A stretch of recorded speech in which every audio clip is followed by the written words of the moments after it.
தமிழகத்தின் ஒவ்வொரு கிராமத்திலும் வேப்பிலை ஆடை உடுத்தி மஞ்சள் நீரோடு ஆட்சி செய்யும் அன்னை மாரியம்மன். உண்மையில் அவள் யார்? ஒரு முனிவரின் மனைவியா அல்லது வானுலக தேவதையா? தன் கணவனால் தலை துண்டிக்கப்பட்ட ஒரு பெண்ணின் கதை எப்படி ஒரு மாபெரும் வழிபாடாக மாறியது? மாரியம்மன் வரலாற்றின் பின்னால் இருக்கும் அந்த மர்மமான உண்மைகளைத்தான் இந்த வீடியோவில் பார்க்கப் போகிறோம். நீ என்ற மகாமுனிவர் வாழ்ந்து வந்தார். அவருடைய மனைவிதான் ரேணுகாதேவி. இவர்களது பக்தி எவ்வளவு சக்தி வாய்ந்தது என்றால், ரேணுகாதேவி ஆற்றுக்குச் சென்று மணலால் பானை செய்வார். அந்த மணல் பானை உடையாமல் தண்ணீரைச் சுமந்து வரும். ஆனால் ஒருநாள் வானத்தில் பறந்து சென்ற ஒரு கந்தர்வனின் அழகைக் கண்டு ரேணுகாதேவி வியக்கிறார்.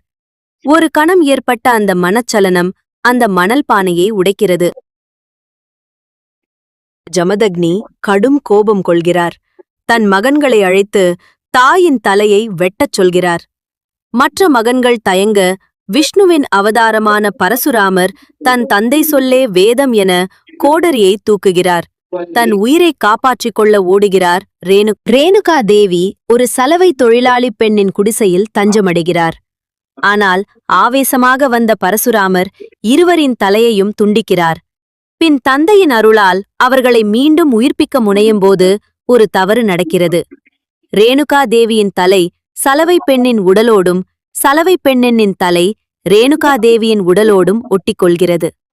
பிராமணத் தலையும் உழைக்கும் மக்களின் உடலும் கொண்ட அந்த புது வடிவம்தான் மாரியம்மன். தலை துண்டிக்கப்பட்ட கோலத்தில் இருந்ததால் அன்னைக்கு உடல் உஷ்ணம் அதிகரித்தது. அந்த உஷ்ணத்தை ஆற்றவே மக்கள் குளிர்ச்சியான கூழ் மற்றும் மஞ்சள் நீர் படைக்கத் தொடங்கினார்கள்.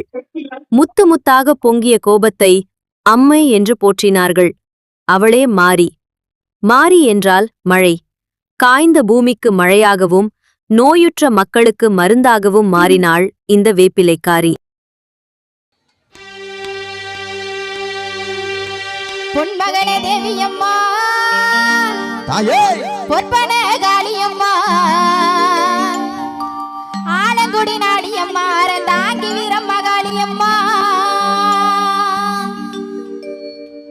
பொன்மகளே தேவியம்மா,